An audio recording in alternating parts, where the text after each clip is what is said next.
So currently, over 30 million people are out of job in Africa, like across Africa. And of course, you know that the highest number is in Nigeria because of the decision and action of Donald Trump. Now, I've seen people send this kind of screenshot to me that the man have accepted their waive the decision or the executive order, and then that, they will continue to be funding some of the medical support programs in Africa. I just spoke with someone who works with one of the NGOs, and then the lady said that currently all of them are home. Like all offices were shut down, all drugs were retrieved. Like they asked them to stop distributing drugs. So if you're living with HIV and your drugs will finish by next month or within the middle of next month, that means there may be no drugs for you again. So in the video I made yesterday, people let me understood that they are the one that also fund tuberculosis in Africa. So the impact of this is not just for people living with HIV, right? It also affects people working in some certain government department, like in the health sector, and people working with NGO. In fact, about 80% of NGOs in Africa, Nigeria inclusive, are funded by the USAID. You can imagine that. So this decision is not just affecting people who are suffering from some of these viruses and infections. It's also having a direct impact on our friends, our families, our colleagues, our relatives who are working with some of these NGOs. And interestingly, a lot of them have shut down as of today. Now, for the screenshot that they are sending that he has reconsidered about 56 African countries, the person said, now, no letter has been sent out. No notification has been sent out for them to resume work, to continue dispensing drugs and all of that.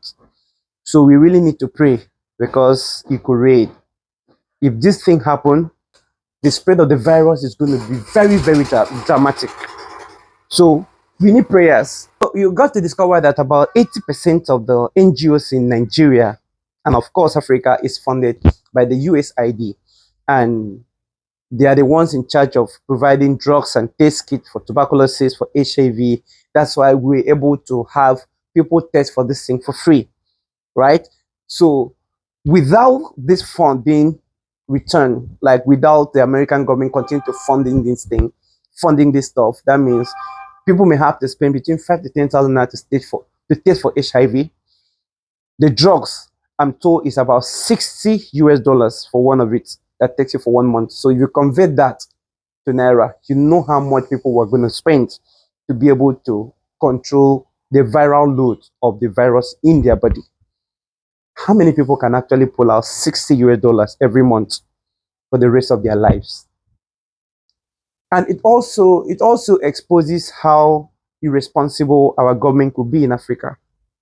Yeah, because how do you leave this kind of responsibility for another nation to do for you when we are very rich? But this is where we are. This is where we find ourselves. So people are out of job, over 30 million. There are no letters, there are no orders that these people should return to work, even when this notice have been out. I'm not even sure whether Nigeria is within the 56 numbers of African countries that have been selected, that the American government will continue to fund them.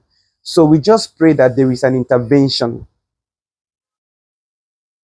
We really need to pray, because if this funding is not returned, the body could surplus. The body could surplus. And you see, a lot of people are having, this kind of, they're knocking without protection. And then some people do not know that these people are carriers. Why? Because they have been managing their viral load by taking this drug. Because, when you take these drugs, if, like, over time, if you are consistent with it, the viral load will be so down that you cannot transmit to the next person.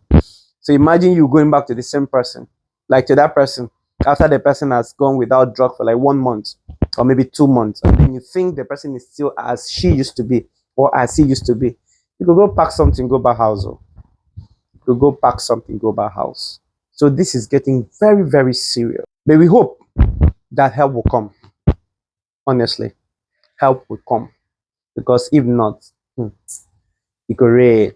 And as I said yesterday, even when some people clap, Please, if you are seeing my video for the first time, follow my page. If you are seeing this on YouTube, please subscribe to my channel. This is what I do. I talk and then I bring help to people. See you in my next video. Bye.